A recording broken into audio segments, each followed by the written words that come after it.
Olá pessoal, sejam muito bem-vindos ao curso Data Science e Machine Learning na Prática, Introdução e Aplicação na Indústria de Processos.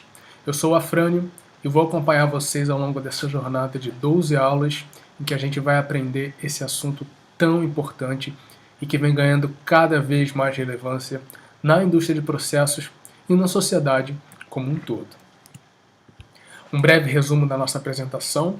Vamos falar de ciência de dados e aprendizado de máquina e depois falar de indústria 4.0 e transformação digital, e a gente vai entender como que esses conceitos se relacionam intimamente.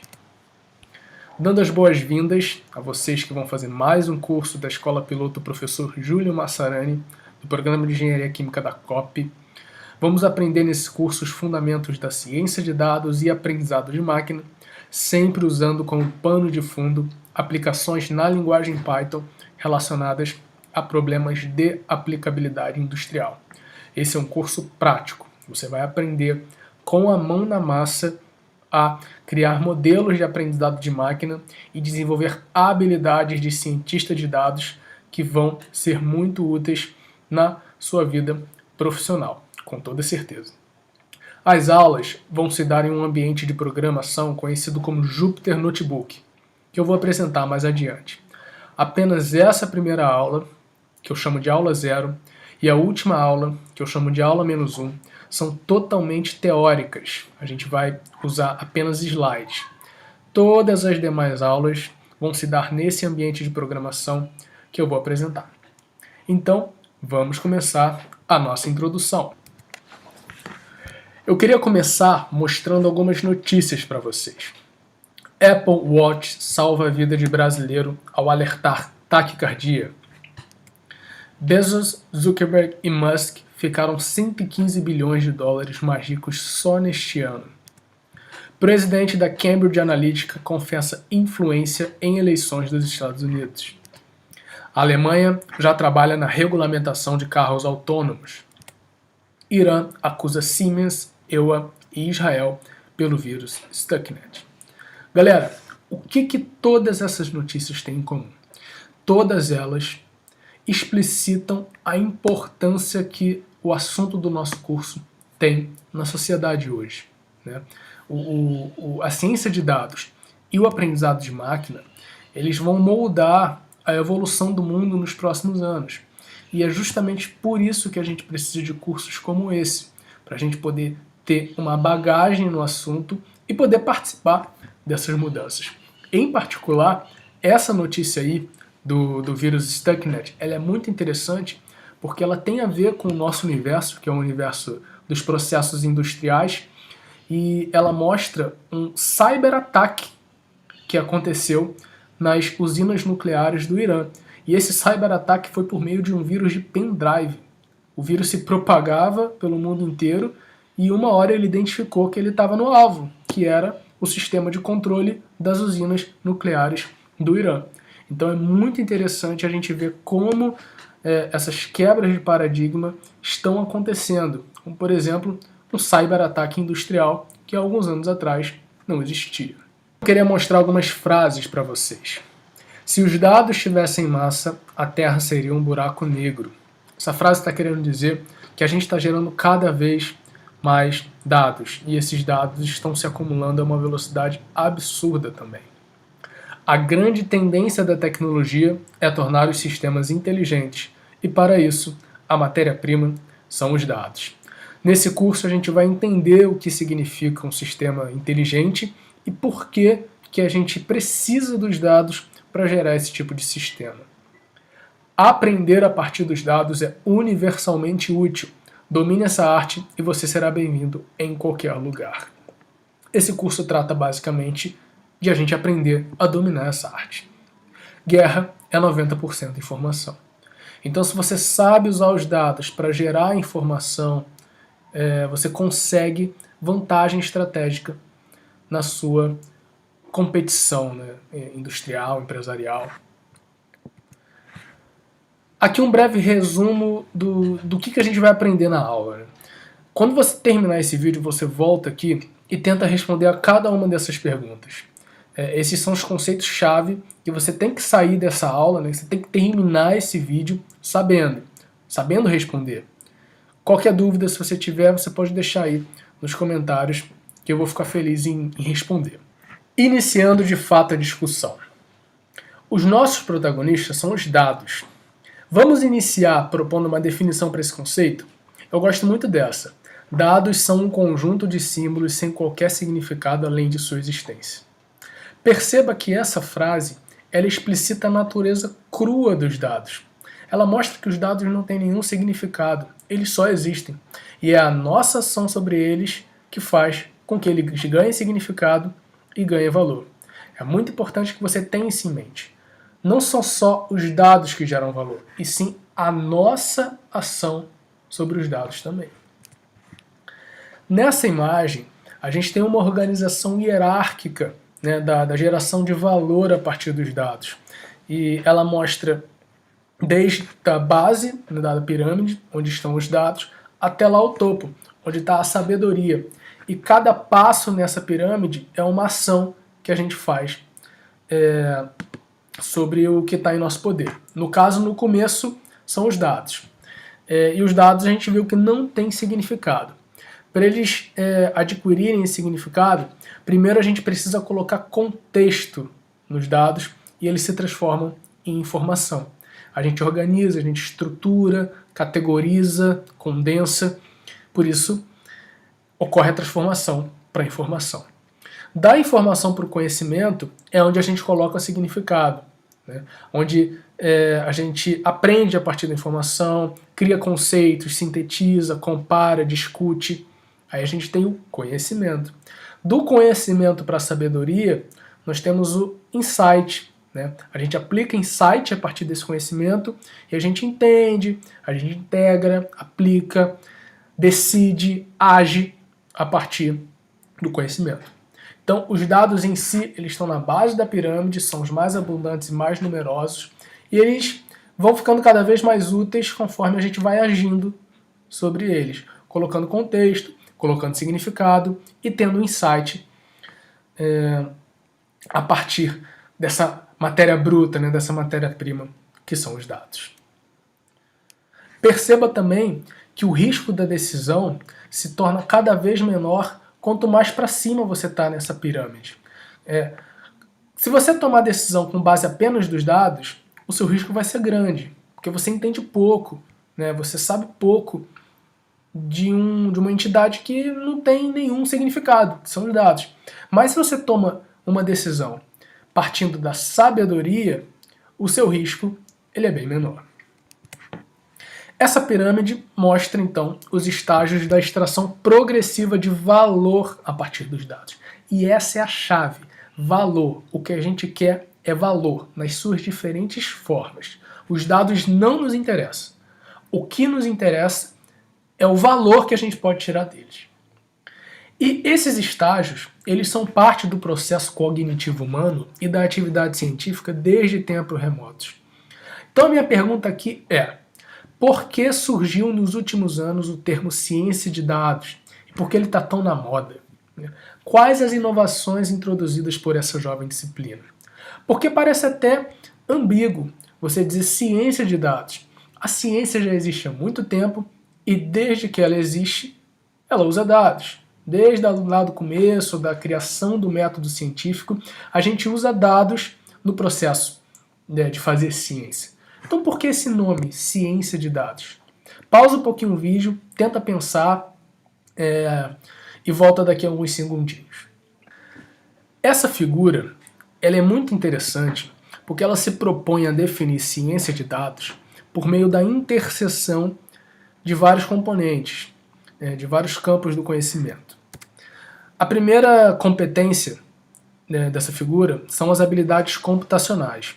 Como os dados são bens armazenados e negociados eletronicamente, um cientista de dados precisa ter algumas habilidades computacionais, destacando-se pensamento algorítmico, ou seja, você saber dividir os seus objetivos em tarefas específicas que vão ser cumpridas sequencialmente.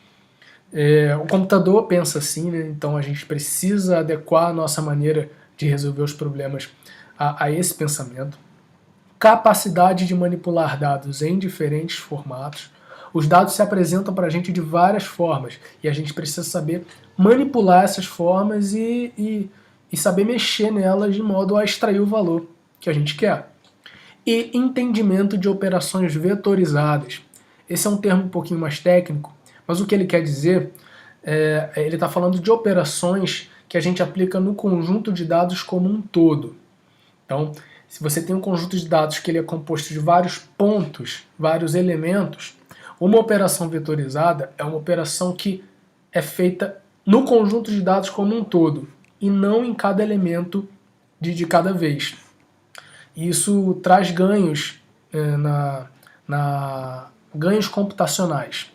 Então, a gente precisa saber ter essa habilidade. A gente vai ver tudo isso ao longo do nosso curso. A segunda competência é o conhecimento matemático. Para extrair significado dos dados, é necessária a aplicação de métodos matemáticos e estatísticos. Isso requer conhecimento da base teórica das técnicas e de seus mecanismos de funcionamento. Precisa ter o background de como as coisas funcionam, né? Na nossa formação, a maioria de vocês são engenheiros ou químicos, a gente tem a bagagem para poder entender esses métodos, né? A gente tem o conhecimento matemático, o conhecimento estatístico. E a gente não pode deixar de usar esse conhecimento, porque é muito importante a gente saber entender o que a gente está fazendo. A terceira competência, ela é o conhecimento do domínio, chamada aí de Substantive Expertise. E ela é a competência que justifica o uso do termo ciência em ciência de dados. Ter conhecimento do domínio sobre engenharia química, nanotecnologia, fonoaudiologia, geofísica, sociologia, seja lá o seu campo de estudo e de aplicação. Você ter esse conhecimento permite que você use o significado extraído dos dados para gerar descobertas, construir conhecimento e construir valor. Esse é o diferencial. É você saber do que você está tratando. Quando você junta todas essas três habilidades, você tem a nova disciplina, que é chamada de ciência de dados. Então, para pensar, vamos refletir sobre as diferentes interseções entre os conjuntos do diagrama ao lado. Então, tem algumas interseções aí além de ciência de dados. Ele define, por exemplo, machine learning como habilidade computacional com matemática e estatística. Essa é uma forma de definir machine learning. A gente vai ver outras daqui a pouquinho. Ele chama de pesquisa tradicional aquilo que é a junção do conhecimento do domínio com a matemática e estatística. São os cursos de engenharia que tem aí pelo Brasil, os cursos de química, os cursos de física. Geralmente, a pesquisa tradicional, ela junta esses dois tipos de conhecimento. E não usa muitos conhecimentos de computação, né? Na grande maioria dos casos, programação e computação são assuntos negligenciados nos currículos de engenharia. Quando muito, tem uma ou duas disciplinas nos primeiros períodos e depois a gente não aplica mais esses conhecimentos nas áreas do domínio, né? no ciclo profissional, por exemplo. Então, esse fator de que a gente precisa juntar os três para fazer a ciência de dados, essa é a novidade. E é isso que falta em alguns currículos universitários, em alguns programas, não só no Brasil, mas no mundo inteiro. E também tem uma outra interseção que é interessante, que é a interseção do conhecimento do domínio com a habilidade computacional. É mais raro nós, da engenharia, estarmos nesse ponto, né? Porque a gente tem uma formação muito sólida em matemática e estatística. Mas ele chama de zona perigosa aí, porque o que acontece é que você consegue gerar resultado, você consegue criar modelos de aprendizado, de máquina, você consegue fazer análises, mas você não sabe o que os números significam. Então isso é uma zona perigosa. Então eu convido vocês à reflexão. Onde é que as suas habilidades estão nesse diagrama? Onde você se posiciona? Onde as habilidades da maioria das pessoas do mundo acadêmico se encaixam? É meio óbvio, né? Tá aí na pesquisa tradicional. Mas vamos pensar por quê. e vamos pensar onde você está e onde você quer ir, né? Se você tem um pouco de habilidade de programação, será que não vale a pena ganhar mais habilidade para poder ir para o meio desse diagrama, cada vez mais caminhando para esse centro, né? E no mundo profissional, como é que está o cenário? Se você já é do mundo profissional, se você trabalha na indústria, se você estagia na indústria, como que está isso aí? Vamos refletir um pouco sobre esse assunto, que é muito importante a gente pensar esses tópicos. Tem algum motivo para cada um desses cenários? E o tal do Big Data? O que é o Big Data? Big Data é sinônimo de ciência de dados? Não é. Big Data é um termo que surgiu para descrever conjuntos de dados com as seguintes características: volume, velocidade e variedade. Volume significa grande quantidade de dados, da ordem de vários terabytes. Velocidade significa que os dados são gerados a altas taxas, muito rápido. Variedade são as diferentes formas nas quais e fontes das quais os dados são coletados. Texto, som, vídeo, sensores. Um campo que é muito Big Data é o campo da internet, os dados coletados pelo Google. O Google coleta dados de você, dados seus, por meio da utilização do navegador de busca, né, do motor de busca, por meio da utilização do GPS, por meio da utilização do e-mail. Então existem várias formas com as quais o Google obtém dados a partir de você, né? E são muitos dados, porque é muita gente, e é gerado muito rápido. Toda vez que você navega na internet, toda vez que você utiliza algum serviço do Google, ele capta esses dados, então é tudo muito rápido. E a variedade, né? Você fornece informações de mapa, você fornece informações de e-mail, você fornece informações de imagem, né? Quando você tira fotos, por exemplo, e coloca numa rede social. Então, na internet isso é muito, muito, muito visível. No mundo industrial, está ficando cada vez mais assim. As plantas estão cada vez mais instrumentalizadas, medindo cada vez mais coisas, a taxas cada vez maiores e de formas cada vez mais diversas. Esses 3 Vs são os Vs do Big Data. A gente só consegue tratar esses dados se a gente aplicar as novas metodologias da ciência de dados. A estatística tradicional é muito importante, né? Faz parte da ciência de dados, mas ela não é o suficiente, porque a ciência de dados ela introduz esse conhecimento computacional para a gente lidar com esse Big Data, né? Esse novo cenário que vem surgindo.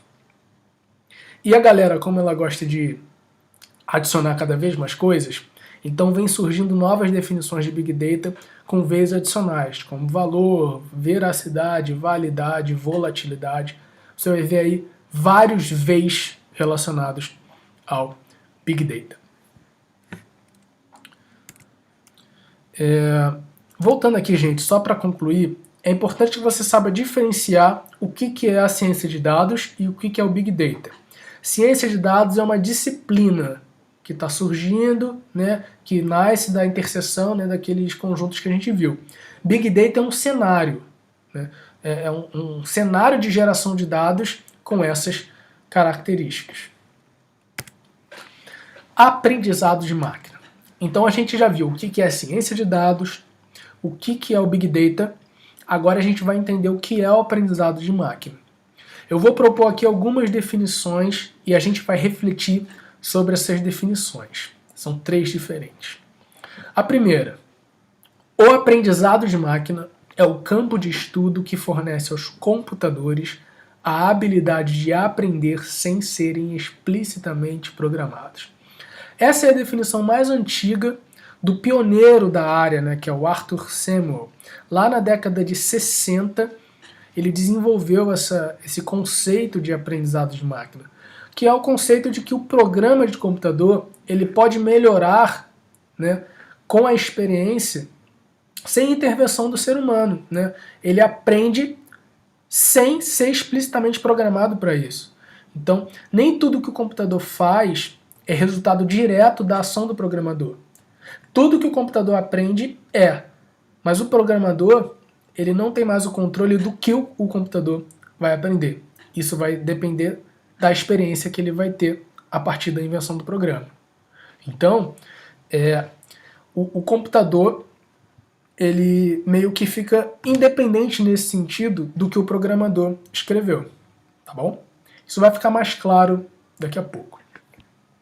Segunda parte aí, segunda definição. Diz-se que um programa de computador aprende com a experiência E em relação a alguma tarefa T e alguma medida de desempenho P, se seu desempenho em T medido por P melhora com a experiência E. Essa é uma definição um pouco mais operacional. Ele já introduz aí, por exemplo, uma medida de desempenho, que é uma forma de a gente checar se o computador está aprendendo ou não. Então, um programa ele vai rodar com o tempo, né? E aí é isso que ele chama de experiência, é o funcionamento do programa de computador. E esse programa vai cumprir uma tarefa. E aí existe uma medida de desempenho dessa tarefa, e se essa medida de desempenho aumenta conforme o tempo passa, ele está dizendo que o computador aprende. E é isso que ele diz que é um aprendizado de máquina. Tá? Então tem a ver com o funcionamento do programa de computador. Se ele melhora com o tempo sem a intervenção do programador, a gente diz que a máquina está aprendendo. Outra definição diferente, né? O aprendizado de máquina é essencialmente uma forma de estatística aplicada, com ênfase crescente no uso de computadores para estimar estatisticamente funções complicadas e menor ênfase na obtenção de intervalos de confiança em torno dessas funções. Essa definição é legal porque ela sai um pouquinho da parte operacional, né, de como funciona o programa, e foca agora no problema que o programa vai resolver. Ele diz que o aprendizado de máquina é uma forma de estatística, só que ao invés de você focar na teoria, né, você garantir que os seus resultados são bons por meio da adequação de uma distribuição estatística, você faz isso de outra forma. Você usa o computador e você não obtém intervalos de confiança rigorosos em torno da função que você está aprendendo. Essa definição é interessante porque ela introduz uma tendência histórica, que é a tendência histórica do uso de computadores. Os computadores vão ficando cada vez mais poderosos, né? Então, há 30 anos atrás, os computadores eram muito menos poderosos do que hoje. Com essa tendência dos computadores melhorarem o seu desempenho, muitos dos resultados da estatística tradicional, né, que eram necessários na época, as definições rigorosas, as distribuições estatísticas, isso já não é mais necessário, porque a gente tem grandes massas de dados e existem outras estratégias para aprender a partir desses dados. Antigamente eram poucos dados, então a gente precisava de alguns resultados derivados da teoria estatística, né? Resultados teóricos, matemáticos. Hoje em dia, a gente pode usar recursos computacionais para cumprir o mesmo objetivo, porque os computadores são cada vez mais rápidos, cada vez mais eficientes e os dados são cada vez mais abundantes. Ao longo do curso, a gente vai entender a diferença entre essas duas abordagens e como utilizar o computador para aprender a partir dos dados. E a inteligência artificial? A gente ainda não falou disso, né? Aprendizado de máquina seria sinônimo de inteligência artificial? Não. Na verdade, a inteligência artificial ela é mais ampla e vai incluir raciocínio simbólico e prova de teoremas, robótica, visão computacional, sistemas especialistas e aí no meio, aprendizado de máquina. O aprendizado de máquina é um dos campos da inteligência artificial. É um dos campos mais importantes, mas é apenas um. Então, para a gente entender melhor o que é inteligência artificial, tem essa definição aí que eu acho muito legal, que é: a inteligência artificial é o estudo de como fazer computadores realizar tarefas nas quais, no momento, pessoas são melhores. Então é uma definição bem genérica, né? E para você conseguir atingir esse objetivo, uma parte importante é você fazer a máquina aprender. A partir desse slide, eu vou começar a apresentar alguns conceitos que vão ser muito importantes nas nossas aplicações práticas de aprendizado de máquina. E o primeiro deles é o conceito de padrão. Um padrão é qualquer característica regular de um conjunto de dados.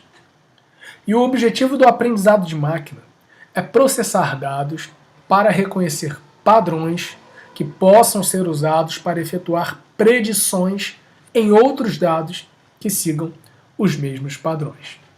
Para a gente entender essas duas frases, vamos tentar fazer uma analogia com o processo de aprendizado humano. Imagina um bebê que está começando a explorar o mundo, começando a aprender as coisas. Ele observa pela primeira vez uma maçã. Aí ele não sabe o que é aquilo, olha para o adulto que está mais próximo e aponta o dedo. Aí o adulto percebe a importância da cena, se emociona e responde, maçã. A criança volta o olhar para a maçã e repete, maçã. E pronto. Nunca mais a criança vai esquecer o que é uma maçã. Como que isso aconteceu? Vamos dar uma refletida sobre isso. Primeira coisa que aconteceu foi a criança olhar a maçã. Então, os dados visuais da maçã foram absorvidos pelos olhos da criança e transformados em sinais elétricos e transportados até o cérebro. Esses sinais elétricos constituem o conjunto de dados. São os dados correspondentes à maçã que agora estão no cérebro da criança. E o cérebro da criança está processando essa informação, esse conjunto de dados. E aí ela pergunta para o adulto do que se trata, o adulto responde maçã, e aí a criança vai associar esses dados com a palavra maçã. Mas perceba, não são todos os detalhes que são armazenados pela criança. Não é o fato de ter um buraquinho aqui, um buraquinho ali, não é o fato de ter talo no ter talo, o talo ser maior, o talo ser menor. Na verdade, o que é armazenado pela criança são os padrões da maçã, os padrões mais evidentes. Por exemplo, o fato da maçã ser redonda, o fato dela ser vermelha, a textura dela, né? A textura dela, se ela toca a maçã, o gosto da maçã, o fato de ter talo também, né, uma característica importante da maçã. Eu falei que não, mas é um padrão, né? Toda maçã tem, em geral, um talo. Então, o que eu estou querendo dizer é que a criança guarda na cabeça os padrões da maçã, as características regulares de uma maçã e que se repetem em outras maçãs. E aí, depois que a criança aprende isso, ela sabe reconhecer o que é e o que não é uma maçã. Tá bom? O objetivo do aprendizado de máquina é o mesmo. É utilizar dados para reconhecer padrões e efetuar predições em outros dados que sejam parecidos, que sigam os mesmos padrões. Terceira frase aí. Um modelo é uma representação de um ou mais desses padrões. Modelos podem estar expressos em diferentes formas, como veremos a seguir. Gente, voltando por exemplo aí do bebê e de sua maçã. Eu falei que o que o bebê guarda no cérebro são os padrões correspondentes à maçã. Mas como que isso é guardado? De que forma isso fica armazenado nas nossas redes neurais?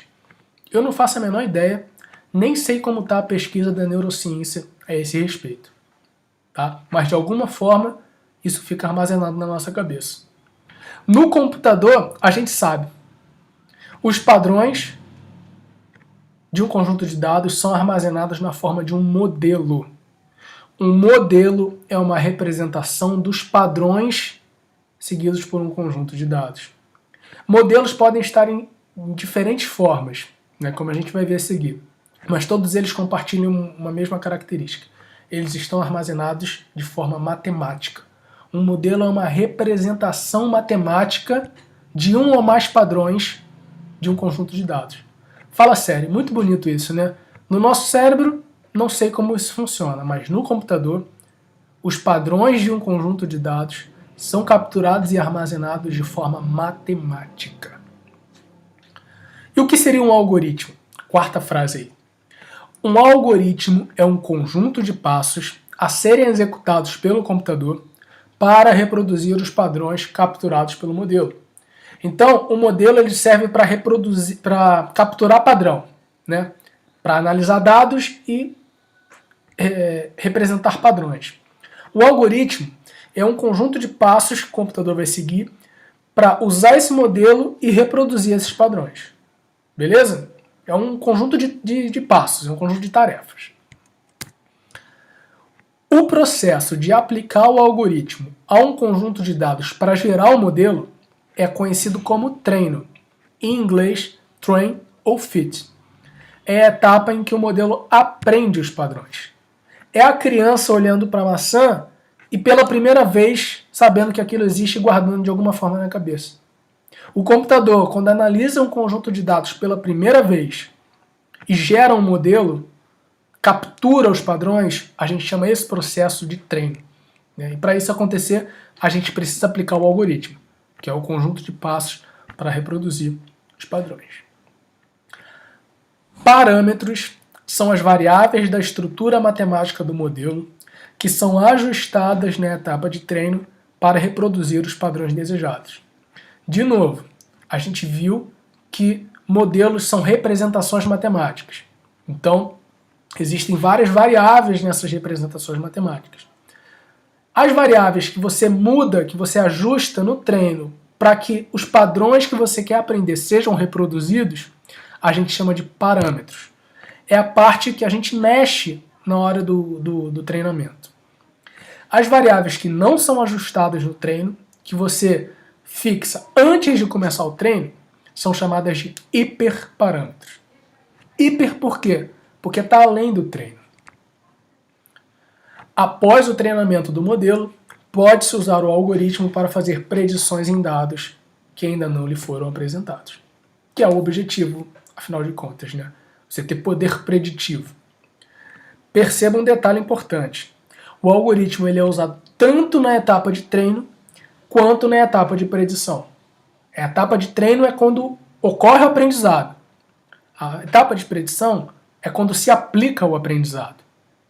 E o algoritmo é usado nas duas etapas. De formas diferentes, a gente vai ver na próxima aula. Tá? Galera, tudo isso que eu falei para vocês tá abstrato, porque a gente não viu ainda modelos específicos, algoritmos específicos, treinos específicos, predições específicas, mas na aula que vem a gente já vai ver tudo isso de forma bem concreta. A gente vai estudar o modelo de florestas aleatórias, a gente vai tentar fazer predições a partir desses modelos, tentar aprender padrões de um conjunto de dados industrial a partir desse modelo. Então, na aula que vem, tudo isso que eu falei, você vai ver o computador fazendo. Mas, por enquanto, para aprender, para fixar na cabeça, tenta sempre fazer analogia com o bebê e a maçã. Porque esse exemplo ele ilustra todos os passos que eu coloquei aí. Só é diferente porque no bebê as coisas são um pouquinho mais misteriosas, né? Porque a gente não sabe muito bem como funciona o cérebro do bebê. O computador, a gente sabe 100% como funciona. Vocês vão aprender na aula que vem esse funcionamento. E aí agora vamos falar um pouquinho dos tipos de algoritmos que existem. Como se aprende? Como o computador vai aprender um conjunto de padrões? Existem 4 grupos que a gente pode classificar os algoritmos. O primeiro são os algoritmos supervisionados. O conjunto de treinamento possui a solução desejada. O algoritmo observa a solução e dela tenta encontrar um padrão para generalizá-la para outros conjuntos de dados. Fazendo uma outra analogia, mas com o seu aprendizado formal na universidade, você costuma estudar para provas, né? E aí existem 2 formas que você pode estudar. Com lista de exercício que tem o gabarito ou com lista de exercício que não tem o gabarito. Todo mundo sabe que quando tem um gabarito é muito mais fácil. Por quê? Porque a gente pode conferir quando a gente errou e tentar ajustar o processo de aprendizado, né? O aprendizado supervisionado é análogo ao estudo com o gabarito. Você estuda, você acerta ou você erra. E aí você vai conferir o resultado no gabarito. Se você acertou, beleza, aprendeu. Se você errou, você pode consertar, você pode minimizar o seu erro, né? Porque você tem acesso ao gabarito. Os algoritmos supervisionados funcionam assim. Você dá a solução para ele e ele vai acertando e errando e analisando a solução e ele tenta minimizar o erro, né? É bem matemática, né, essa expressão, minimizar o erro, mas é o que você faz no teu processo de aprendizado também. Você erra, é inevitável, porque você ainda não aprendeu. Mas o processo de aprendizado é um processo de minimização do erro, tanto na nossa cabeça quanto no processador do computador. Aí o não supervisionado fica fácil de entender. O conjunto de treinamento não possui a solução desejada. O algoritmo tenta aprender o padrão sem o professor. É bem mais difícil, é bem mais complicado de fazer, mas é possível, tá? E a gente vai ver como funciona isso depois. Semi-supervisionado é aquela prova que tem algumas listas que têm gabarito e tem algumas listas que não têm gabarito. Então, alguns dados possuem a solução e outros não. Aprendizado por reforço. O algoritmo observa o ambiente, seleciona e performa ações e ganha recompensas ou sofre penalidades em retorno. Com base nessas recompensas ou penalidades, o algoritmo decide o melhor caminho a seguir. Uma analogia com esse processo de aprendizado é o processo de adestramento de animais, né? Como é que você ensina um cachorro a sentar ou a pular? Você não vai apresentar um gabarito para ele, você não vai apresentar uma lista de exercício, ele faz e vai conferir o gabarito. Não vai funcionar. Um aprendizado de adestramento, ele é feito por reforço. Você dá recompensas para o bichinho quando ele faz coisas boas e você dá alguma penalidade para ele quando ele faz coisas ruins, e ele guarda na cabeça que quando ele faz aquela coisa boa, ele vai ganhar uma recompensa. Então isso fica gravado, né? E ele sabe que ele tem que fazer aquela ação. Então o aprendizado por reforço é como se a gente estivesse adestrando o computador. E é muito interessante, é uma parte que tem menos aplicações, né, na engenharia de processos, e a gente vai ver um pouquinho sobre isso também ao longo do nosso curso. Se você quiser ver um exemplo muito legal de aprendizado por reforço, entra nesse link aí, que está aqui no final, tem um link aqui, vai estar na descrição do vídeo também. Clica aí, pode fazer isso agora, dá uma pausa no vídeo, é bem curtinho, tem 2, 3 minutos. É um exemplo de aprendizado por reforço em um joguinho de videogame, que a máquina chega uma hora em que ela aprende um padrão que é completamente não intuitivo, que nenhum ser humano provavelmente conseguiria aprender. Só a máquina que conseguiu depois de um certo tempo jogando o jogo. É bem legal. Dá uma olhada aí. Então a gente viu os tipos de algoritmos. Agora vamos ver os tipos de modelos. Vários tipos de modelos podem ser desenvolvidos, a depender do problema que se deseja resolver. Então aí eu coloquei 4 dos principais. Problema de regressão. Predição de valores de variáveis contínuas. Todo mundo aqui que está assistindo esse vídeo, eu acredito que esteja acostumado com problema de regressão. Por exemplo, você tem uma nuvem de pontos, você passa uma reta nessa nuvem de pontos. É bem clássico esse problema. É um problema de regressão. Você quer prever o valor que uma variável contínua vai assumir. Pensando numa aplicação prática, por exemplo, você quer prever a temperatura do dia de amanhã, temperatura média. A temperatura é uma variável que varia de menos 273,15 graus Celsius até mais infinito. Então, você prever esse valor é um problema de regressão, porque você está querendo prever o valor de uma variável contínua. E aí, esse problema usa algoritmos supervisionados. Porque primeiro você dá a solução, você dá a nuvem de pontos, aí você passa o modelo ali em cima, e depois você pede para o modelo fazer as predições. Tá? Segundo aí, classificação.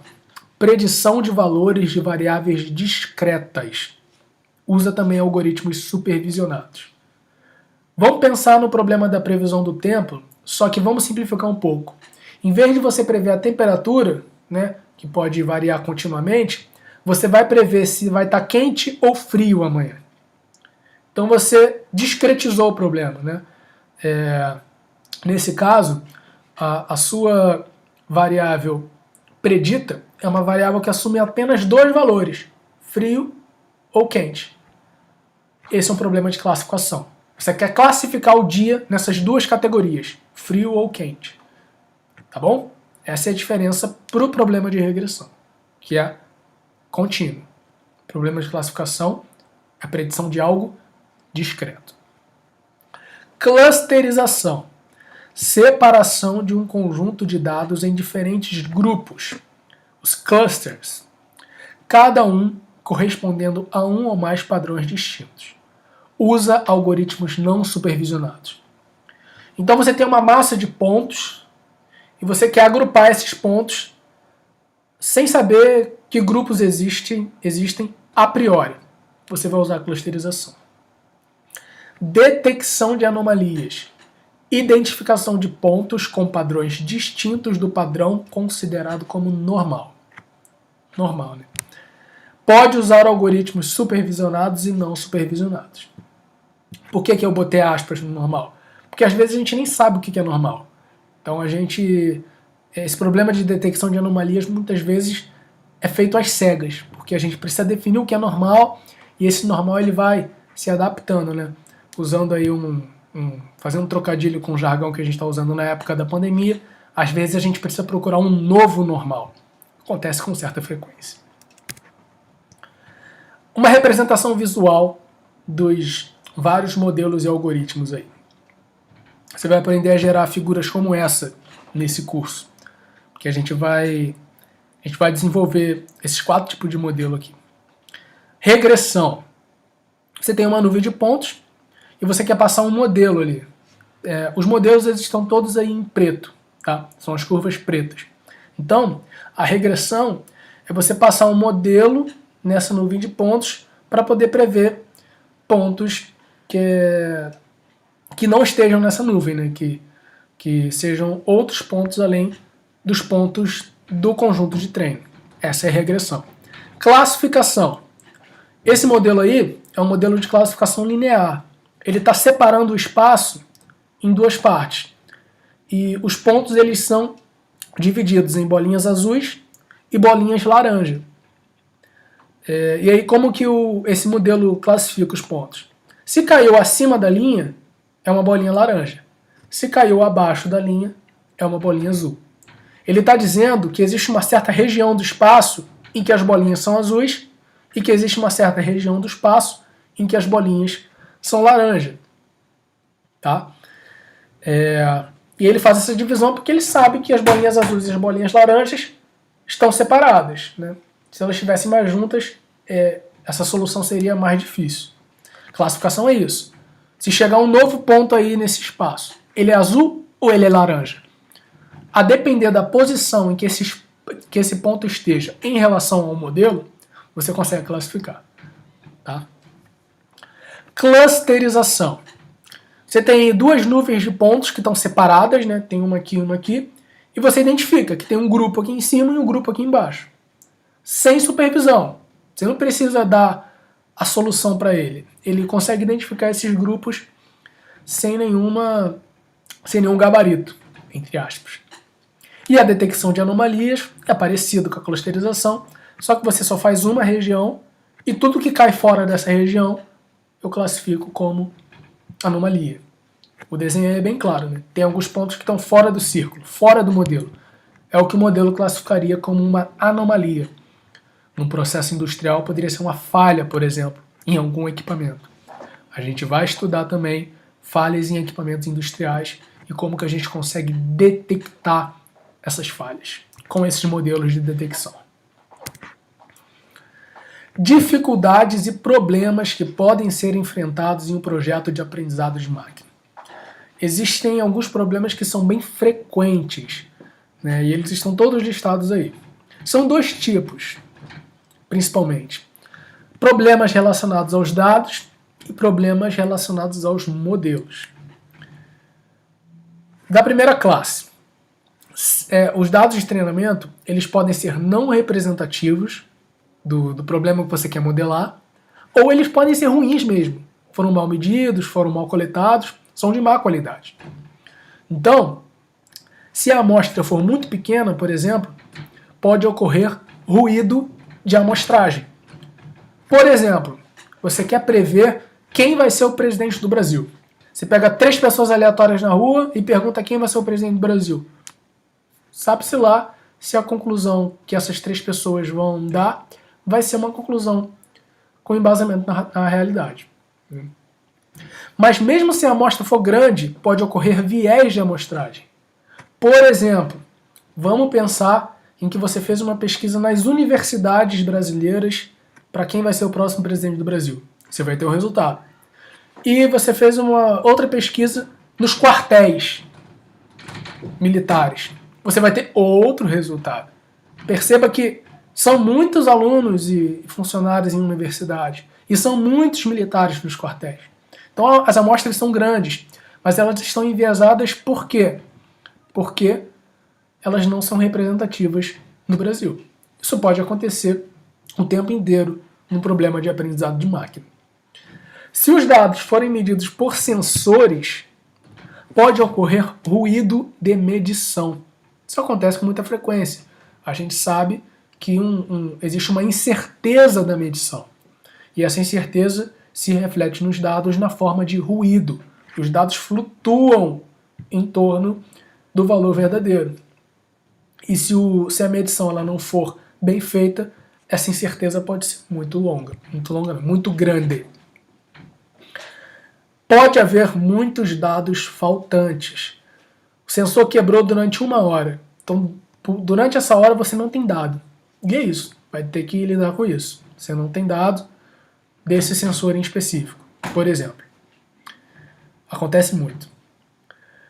Algumas variáveis incluídas nos dados podem ser irrelevantes para o problema.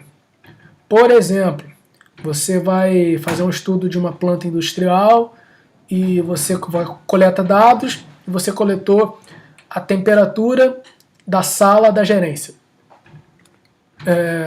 Eu suponho que a temperatura da sala da gerência não interfira muito no funcionamento do trocador de calor, por exemplo. Geralmente não. Pode ser até que tenha uma relação. Quando o gerente está nervoso, o ar-condicionado está quebrado, o processo ele funciona mal.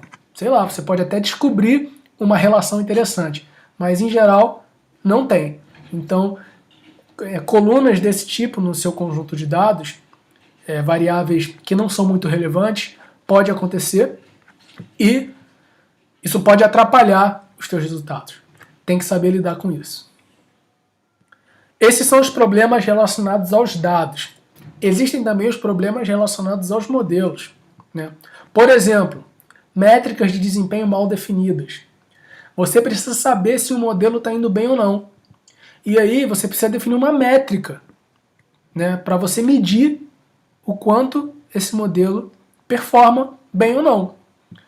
Se você define a métrica mal, o teu modelo não vai ser bem avaliado. Então você pode ter resultados que não signifiquem nada. Subajuste dos dados, está aí no segundo item, e sobreajuste dos dados, que é o mais ardiloso dos problemas. Vou falar disso aqui no próximo slide. Aqui a gente tem uma representação visual desses problemas. Imagina que eu queira passar um modelo aí nesses pontos em azul. Esses pontos em azul foram gerados pela função em amarelo ou em laranja. Essa função é a função cosseno de 3πx sobre 2. Aí os pontos em azul, a gente adicionou um pouquinho de ruído nesses valores. Então esse é um problema prático, né? Você tem dados que são gerados por uma função, só que o ruído ele causa distorções em relação a esse comportamento. Se você tenta passar uma reta nesses pontos, a reta ela não consegue curvar. Ela não consegue fazer curva. A reta é uma reta. Então, o que vai acontecer? Vai acontecer que essa reta nunca vai passar pelos pontos de forma satisfatória, né? A gente diz que a reta ela está subajustada, é um modelo subajustado, é um modelo simples demais, pouco flexível, que não consegue reproduzir o padrão dos dados. Já se você usa um polinômio de grau 15, que é o caso aqui da direita, o polinômio de grau 15, ele é tão flexível que ele passa aqui, ó, em vários dos dados em cima. Tá vendo? Aqui ele não consegue muito, mas ele faz essas curvas aqui que ele passa em cima de vários dos pontos. Só que olha o que está acontecendo. Ele está aprendendo ruído. Ele está aprendendo o que você não quer aprender, que não é o padrão que você quer aprender. O padrão que você quer aprender é o padrão da função cosseno. E quando você usa um polinômio de grau 15, ele é tão flexível e tão complexo que ele consegue se ajustar aos ruídos. O nome disso é sobreajuste. Você está ajustando demais. Você está ajustando coisa que você não quer aprender. Quando você usa um modelo muito complexo para o problema que você está analisando, o que acontece é que você pode ter sobreajuste. Beleza? Então são dois problemas distintos. Subajuste, o modelo é muito simples. Sobreajuste, o modelo é muito complexo. O sobreajuste é difícil de detectar porque você pode ficar feliz. Caraca, passou em cima de todos os pontos. Caraca, muito bom, o melhor resultado que eu obtive na minha vida. Mas aí, perceba nessa figura o que acontece para além dos pontos. Olha, o polinômio sobe que nem um louco e desce que nem um louco aqui, não seguindo o padrão da cossenoide que a gente quer aprender. Para a gente ter um modelo balanceado, que não seja nem muito simples e nem muito complexo, a gente tem que usar um polinômio de grau 4, nesse caso aí. Beleza? Um polinômio de grau 4, ó, ele bate quase em cima da curva. O treinamento aqui aconteceu só com os pontos. Só que ele não aprendeu o ruído e conseguiu aprender o comportamento da curva. Olha que legal. Esse aqui é um exemplo real, um exemplo prático de estimação dessa função simples, mas que ilustra bem a situação. Beleza, gente? Aí a pergunta que vocês podem fazer: como que eu sei qual é o modelo que eu vou usar? Se é um modelo simples, se é um modelo complexo? Qual é o grau de complexidade do meu modelo que eu preciso? Você que tem que responder isso com base nos seus dados. E as técnicas que a gente vai aprender ao longo do curso vão te dizer como que os dados te informam isso. Como que você consegue definir a complexidade do seu modelo por meio do comportamento dos dados. Essa é uma pergunta-chave que a gente vai abordar ao longo de todo o nosso curso. Como definir a complexidade do modelo com base na característica dos dados. Existem estratégias que são próprias ao aprendizado de máquina. E a gente vai dar uma olhada em todas elas. Agora começa a segunda parte da nossa apresentação. Vamos estudar um pouquinho sobre a quarta revolução industrial, que recebe esse nome interessante de Indústria 4.0. E o que significa Indústria 4.0?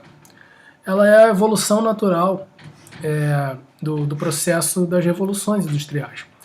Lembre lá das aulas de história. Na primeira revolução industrial, a gente introduziu a mecanização, a potência do vapor, o uso da potência do vapor. Na segunda, a gente começou a produzir coisas em massa, linhas de montagem, introdução da eletricidade. Na terceira revolução industrial, entraram os computadores e entrou a automação. E na quarta revolução industrial, vão entrar os sistemas cyberfísicos, aqueles sistemas que são inteligentes e estão conectados. E existem alguns pilares da indústria 4.0. Os dois primeiros aí são o tema do nosso curso, ciência de dados e aprendizado de máquina. Em particular, o Big Data também é muito importante, né? Porque as indústrias estão gerando cada vez mais dados.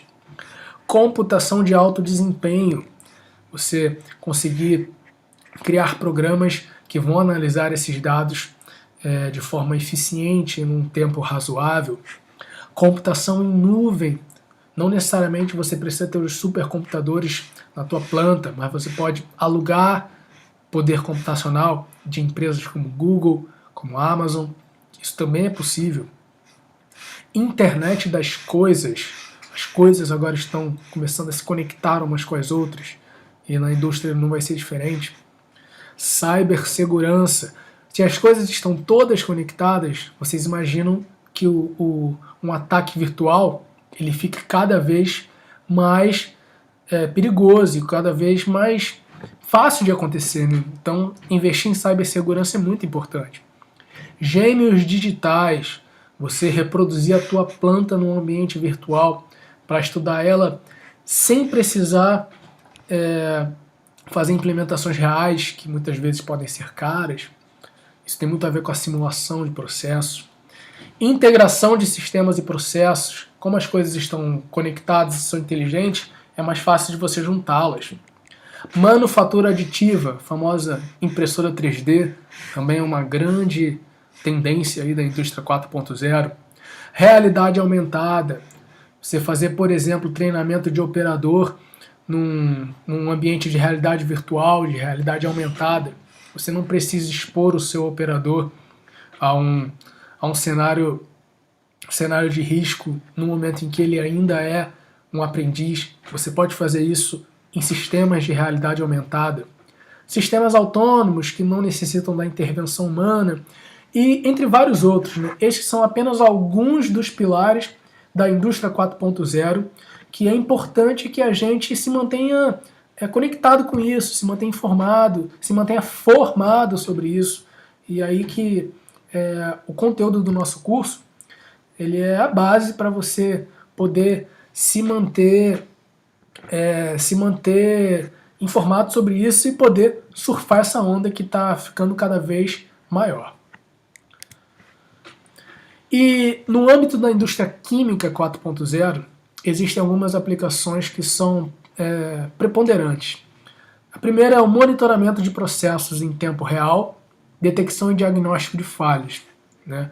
Com a automação e o reconhecimento de padrões e a conectividade, isso fica cada vez mais fácil de acontecer e fica cada vez mais importante da gente implementar para poder reduzir custos e melhorar a eficiência dos nossos processos. Sensores virtuais. Muitas vezes um sensor pode falhar, sensor físico, mas você pode inferir o valor de uma variável por meio das outras, com os nossos modelos de aprendizado.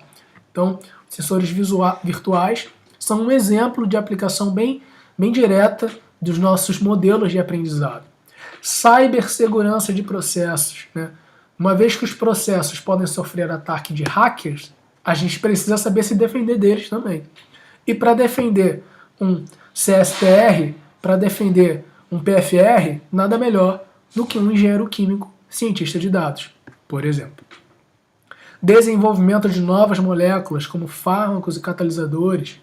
Os modelos de aprendizado, em particular os modelos de Deep Learning, eles são muito úteis nesse sentido, porque eles conseguem aprender padrões em grandes massas de dados que seria difícil de um ser humano aprender para poder criar um fármaco, um catalisador, por exemplo. Então, o aprendizado de máquina pode acelerar esse processo, entre várias outras aplicações também.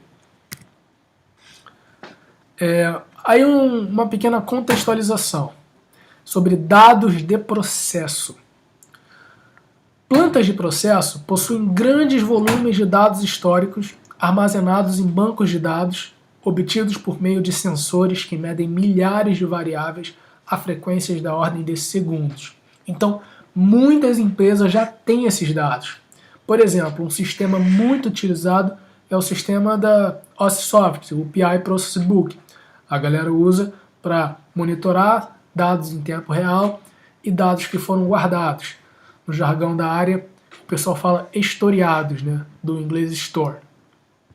Então as empresas têm esses dados, mas muitas vezes não é uma prática generalizada a exploração desses dados. E a longo prazo, isso pode ser um componente crítico da operação de um processo. Por isso que é importante que os engenheiros que os profissionais da indústria de processos se formem nesses assuntos de ciência de dados e aprendizado de máquina, porque vai ser cada vez mais relevante. Característica dos dados de processo. Em particular, são massivos em volume, da ordem de gigabytes ou terabytes. É Big Data. Resultam de medições altamente correlacionadas, apresentando muitas variáveis colineares. O que isso quer dizer? Quer dizer que às vezes você tem dois sensores que estão medindo na prática o mesmo fenômeno, né? São duas medições distintas, mas eles estão medindo a mesma coisa. Ou seja, eles têm a mesma informação. Isso pode ser um complicador para os algoritmos. Tá? Então a gente precisa lidar com isso. Muitas vezes isso ocorre por conta da ação de controladores. Porque os controladores eles servem para deixar o processo bem comportado, do jeito que você quer. E às vezes a ação desses controladores se propaga pelas medições, tornando elas colineares. O que é bom para o processo, mas é ruim para o algoritmo de aprendizado.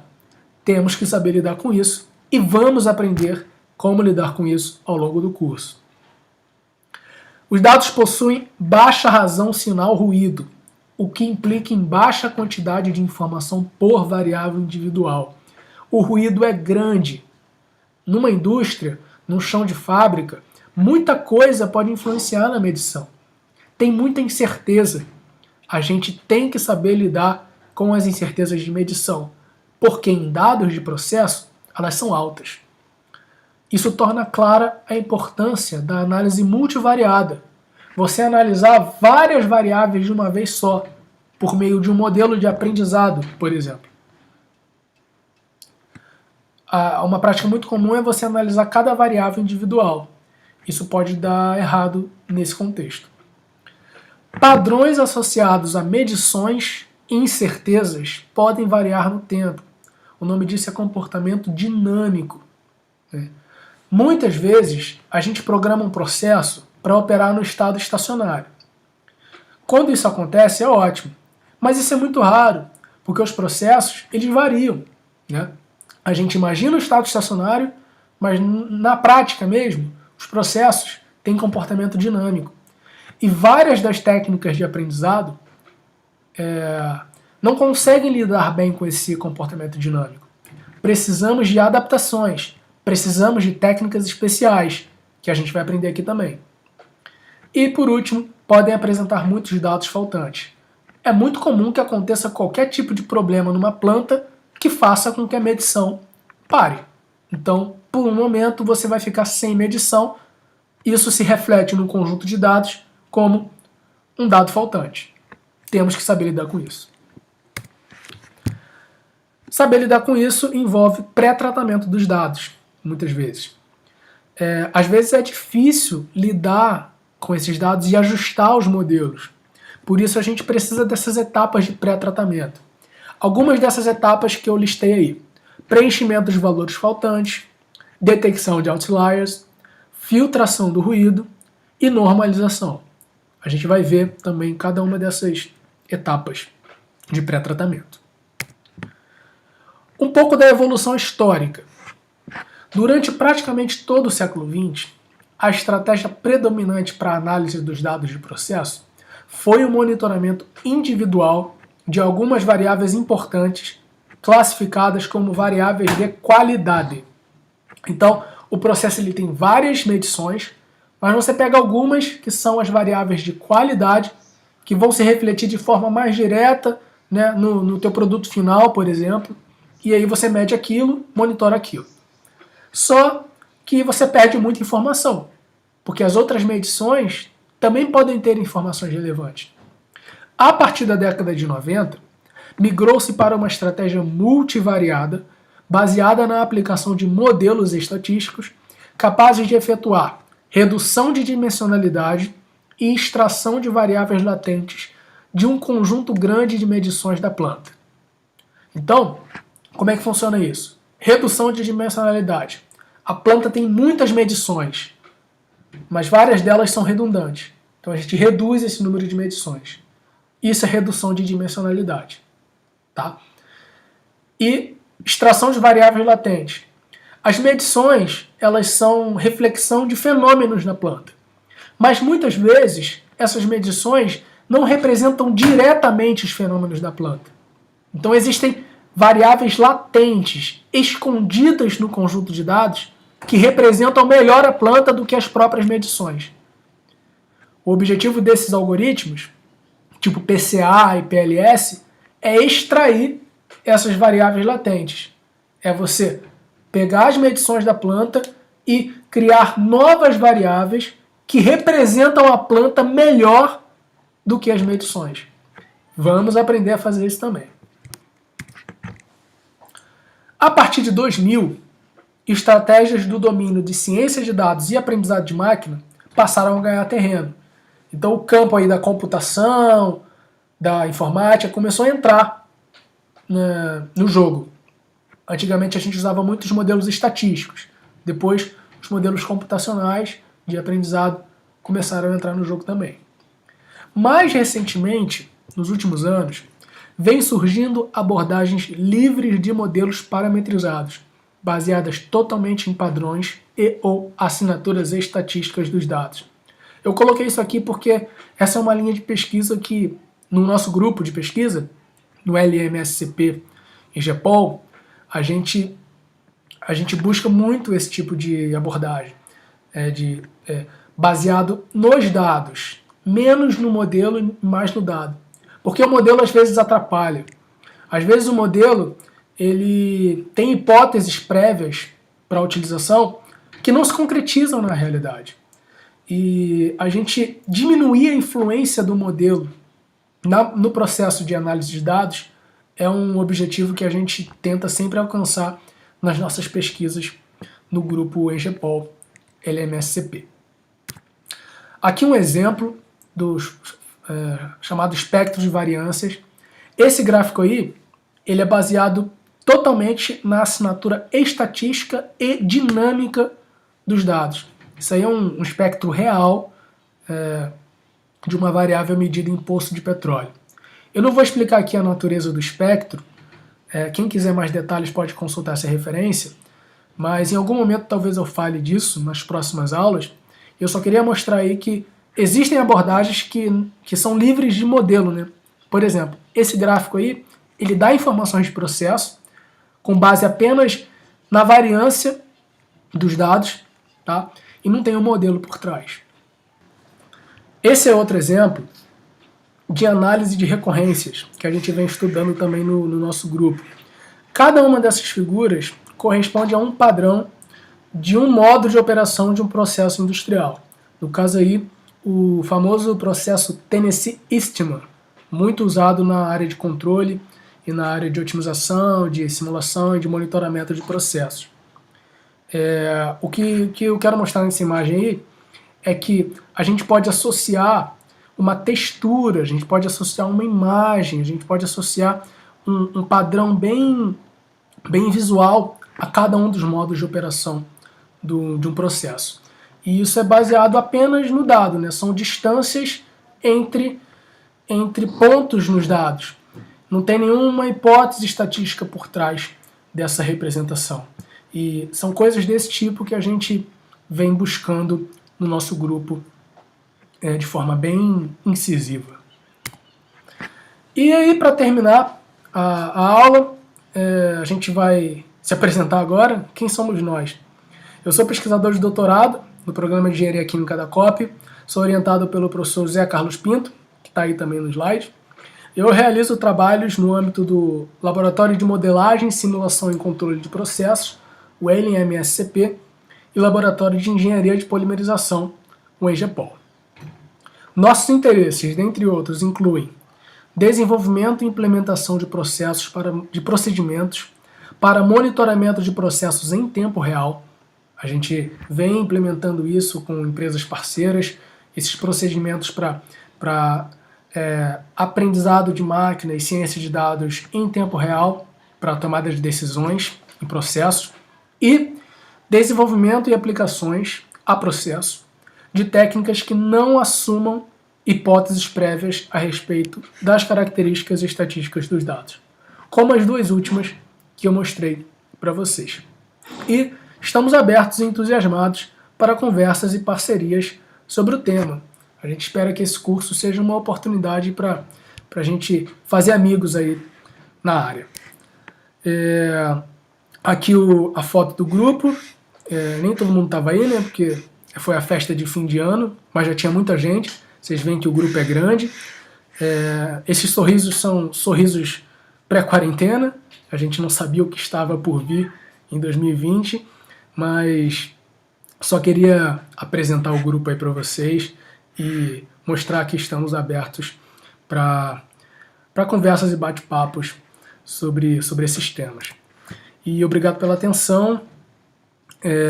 Sigam os Instagrams, as páginas, né, da Escola Piloto e do Grupo EGPOL. E a gente se encontra na próxima aula já com a mão na massa. A gente já vai aprender a como mexer no Jupyter Notebook, qual vai ser a plataforma que a gente vai usar para rodar os nossos exemplos, para rodar os nossos códigos. E é isso. Eu vou deixar na descrição aqui do vídeo, aqui embaixo, um link para um notebook, para um nivelamento de Python, tá? Esse curso ele pressupõe experiência com Python. Mas se você não tem tanta experiência assim, ou se você quiser relembrar algum assunto, você pode ler esse notebook. Ele é um curso relâmpago de Python. Então todo o material de Python, todo o conteúdo de Python que vai ser requerido para esse curso, está lá. Você pode dar uma lida, qualquer coisa, qualquer dúvida, fique também à vontade para perguntar aqui nos comentários. Beleza, gente? Valeu! Foi um prazer passar esse tempinho aí com vocês. Espero vocês nas próximas aulas. Valeu!